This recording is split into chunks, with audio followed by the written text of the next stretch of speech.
Fala moçada, beleza? Tudo bem? Tudo na paz com vocês?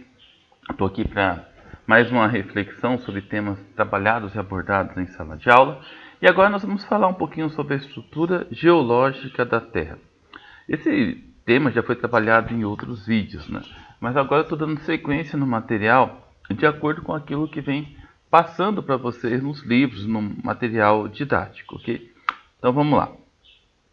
Em linhas gerais, é possível definir estrutura geológica como um conjunto de várias formas de rocha de um lugar que se relaciona com os muitos processos geológicos por ela sofridos e que propiciam aos terrenos de cada lugar uma característica própria.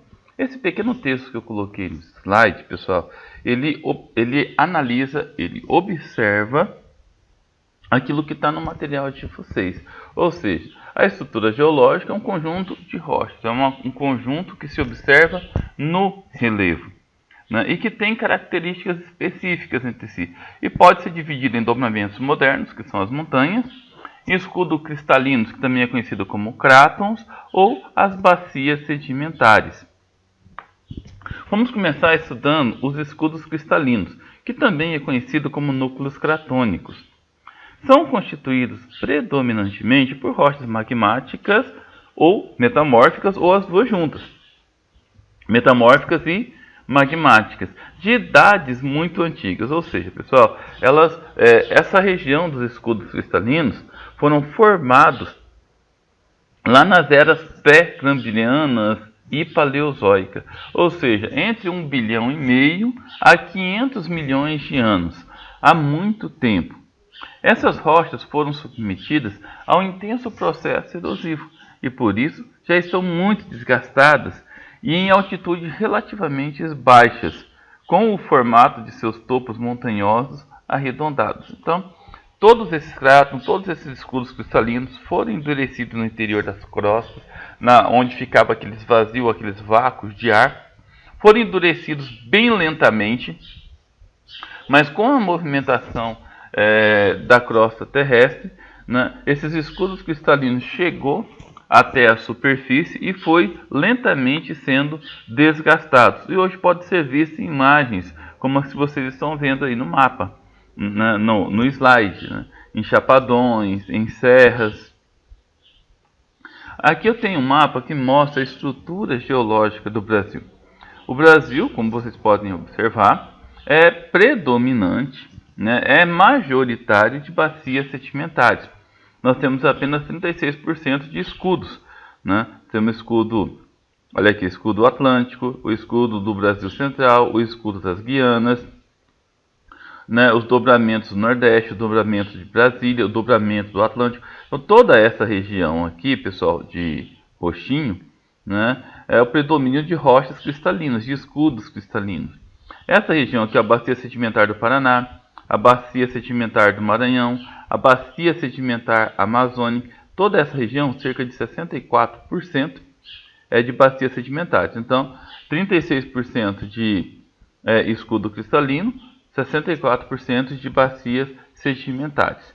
Em nível mundial, podemos destacar os escudos patagônicos, né, do sul-africano, siberiano, guiano-brasileiro e canadense. Esses são os principais, né?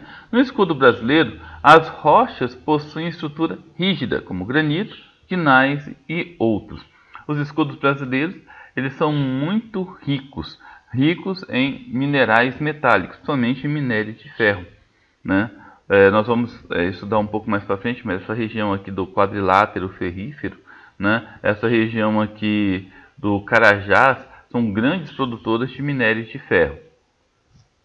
Bacias sedimentares são áreas existentes na superfície dos terrenos cristalinos, nas quais, ao longo do tempo, se alojaram sedimentos solapatados de áreas mais elevadas durante as eras paleozoica e mesozoica, mais antigas, além da era cenozoica, terciária e quaternária, mais recentes. Então, são aqueles morros, são aquelas rochas que foram se desgastando no decorrer de milhões de anos, e todo esse desgaste foram formando sedimentos que foram se alojando nas partes inferiores, que com o tempo, pessoal, foi se acoplando e formando rochas sedimentares e formou as bacias sedimentares, que é essa grande massa, essa grande superfície de terreno cristalino.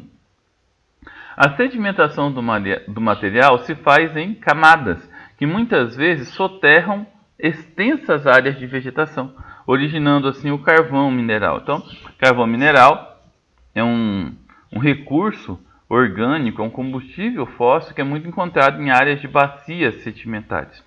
O petróleo também é de origem orgânica. Animais e plantas marinhas também encontram-se comprimidas sob o peso de camadas sedimentares, em geral arenitos, areia, argila, calcário. A grande diferença entre o carvão mineral e o petróleo é o local. O petróleo ele foi formado em áreas marinhas e o carvão mineral em áreas continentais, em áreas emersas. Mais uma vez, a imagem do Brasil e toda a sua estrutura geológica, né?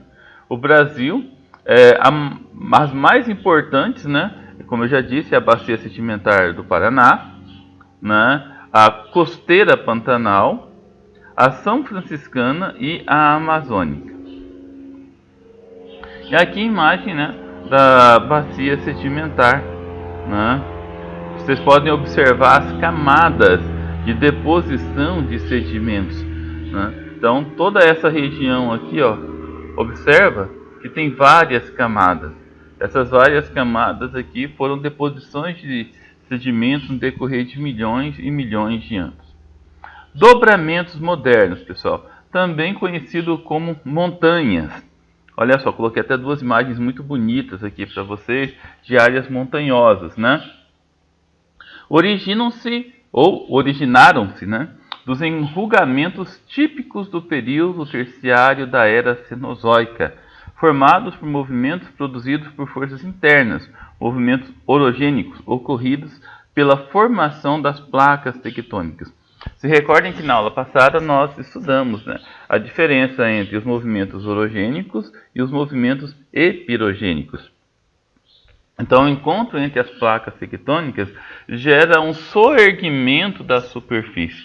Esse soerguimento da superfície, recente, no sentido geológico, né, formou os dobramentos modernos, essas montanhas, né? Tais áreas são consideradas jovens e instáveis geologicamente, com predominância de rochas sedimentares que se moldaram às pressões horizontais da crosta terrestre. E aqui eu tenho uma imagem que mostra mais ou menos como foi feito essa questão dos dobramentos modernos. Aqui, ó, a placa tectônica, o encontro entre elas, entre as duas placas tectônicas, gerou um soerguimento da superfície. E esse soerguimento da superfície fez com que houvesse a formação dessas cadeias de montanhas. Esse soerguimento ele pode ser de uma placa mais fina para uma mais grossa ou por duas grossas, onde acontece o enrugamento. Como exemplo de dobramentos modernos, nós temos aí a Cordilheira do Himalaia, onde fica o Monte Everest, o Monte K2, né, os dois pontos mais elevados do mundo, né, a Cordilheira dos Andes, a Cordilheira do Atlas na África, as montanhas rochosas nos Estados Unidos, os Apeninos, os Alpes, Carpatos e Cáucaso na Europa, né. Então, essas regiões, aqui nós temos a imagem do Monte Everest, né, todas essas regiões são consideradas dobramentos modernos. Ó, pessoal, falei que era bem curtinho, né? Acabou, é isso aí. Espero que tenham curtido, né? E não esqueçam de anotar tudo, de fazer o resuminho e no final fazer as atividades do nosso material. É isso aí, fiquem com Deus e até a próxima.